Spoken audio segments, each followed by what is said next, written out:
1 Chroniques, chapitre 10. Les Philistins livrèrent bataille à Israël, et les hommes d'Israël prirent la fuite devant les Philistins et tombèrent morts sur la montagne de Gilboa. Les Philistins poursuivirent Saül et ses fils et tuèrent Jonathan, Abinadab et Malchishua, fils de Saül. L'effort du combat porta sur Saül. Les archers l'atteignirent et le blessèrent.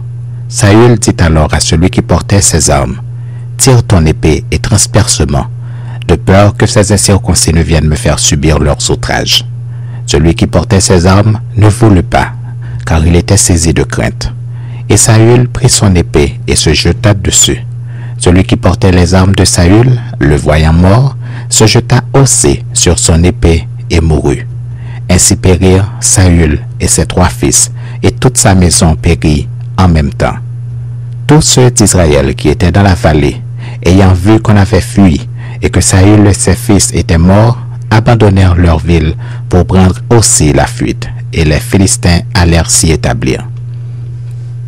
Le lendemain, les Philistins vinrent pour dépouiller les morts, et ils trouvèrent Saül et ses fils tombés sur la montagne de Gilboa. Ils le dépouillèrent et emportèrent sa tête et ses armes.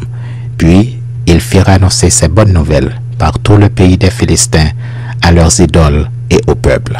Ils mirent les armes de Saül dans la maison de leur Dieu, et ils attachèrent son crâne dans le temple de Dagon.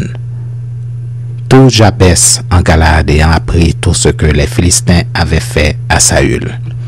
Tous les hommes vaillants se levèrent, prirent le corps de Saül et ceux de ses fils, et les transportèrent à Jabès. Ils enterrèrent leurs os sous le térébinthe à Jabès, et ils jeûnèrent 7 jours.